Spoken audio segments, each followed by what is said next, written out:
Hello, in this tutorial we're going to continue with the definition and the classification of ulcers. So what is an ulcer? An ulcer is a breach in the continuity, of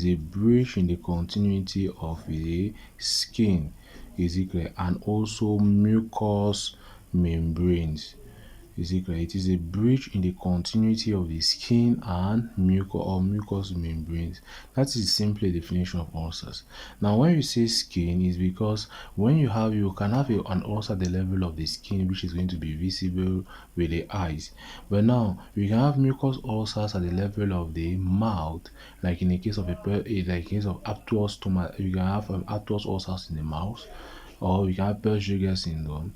We have ulcers inside the stomach and inside the duodenum called peptic ulcers. Those ones are going to involve now mucous membranes. So it's a breach in the continuity of the skin or the mucous surfaces. Now, for the classifications of ulcers, is it clear? For the classification of ulcers, you can classify the ulcers with respect to the origins. You can classify ulcers with respect to their origins, is it clear, or their causes. Exactly, and we can classify ulcers with respect to their morphology. Exactly, we can classify ulcers with respect to their causes. We can classify ulcers with respect to their morphology. Exactly.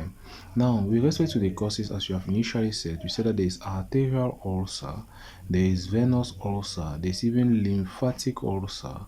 There is the next one, which is a neuropathic ulcer. You have neuropathic ulcer, you have infected ulcer, and you have malignant ulcer. Basically, so with respect to the origins, these are the different types of ulcer that you're going to have. Now, with respect to the morphology, you're going to have different types of ulcer that you have by seeing the morphologies of the edges. Is it clear? The edges are what separates the margins and then the base of the ulcer. You need to know that every ulcer that you have, you're going to have the edges and the base of the ulcer. So let's take this an example of the morphology of an ulcer. This is another morphology of an ulcer. This is another morphology of an ulcer. Is it clear? Another morphology of an ulcer. So this is another morphology of an ulcer. Is it clear? And this is another morphology of an ulcer. So these are different morphologies of ulcer that you can have. In this case, the edges is what is between. Here is the surrounding tissue. At this level like this, you have what is called the surrounding tissue. Here is the margins.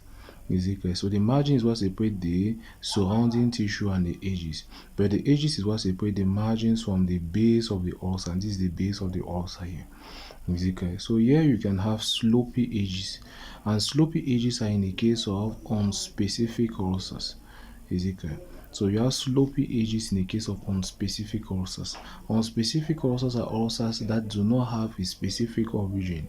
Is it clear? So when they are unspecific ulcer, it can be a venous ulcer, it can be any peptic ulcer, it can be any infected ulcer also. Now, when you have this one like that, this one is called undermine. Is it clear? Undermine edges, and the undermine edges are specific for tuberculous ulcer. Is it clear? It's either for tuberculous ulcer or in the case of Buruli ulcer, particularly tuberculous ulcer, that you have undermined edges. Now, this is called the raised edges. The edges are going to be raised. Is it clear? And raised edges are in the case of basal cell carcinoma. Is it clear? You have basal cell carcinoma that has raised edges. Now, the next one, you're going to have rolled out edges. Rolled out edges. In the case of rolled out edges, in the case of squamous cell carcinoma. Squamous cell carcinoma. Is it clear? And now this other one is punch out edges. Is it clear? When you have punch out edges, it is either the case of arterial ulcer, can either be a case of arterial ulcer, is it clear, or it is a case of a syphilitic ulcer, and it is particularly syphilitic ulcer that has those punch out edges. So those are the classification of ulcer basis based on the morphology of the edges. So based on the morphology of edges can be divided into specific. All these that I've just said here are specific ulcers. Is it clear? And then you have also non-specific ulcer. Is it clear? So that is another classification of ulcer. So now, after having the classification of ulcer, you need to know a wound, because ulcers are actually wounds, but you need to know that word. And I've also forgotten that generally, for you to say wound is more of a symptom. Is it clear? Wound is more of a symptom. In the history, the patient is not going to tell you that he has an ulcer. Is it clear? He's going to tell you that he has a wound. Are you getting? So in the history, a wound is more of a symptom, while an ulcer is more of a clinical finding, a sign. Is it clear? So you have an ulcer in the sign, and then you have a wound as a symptom.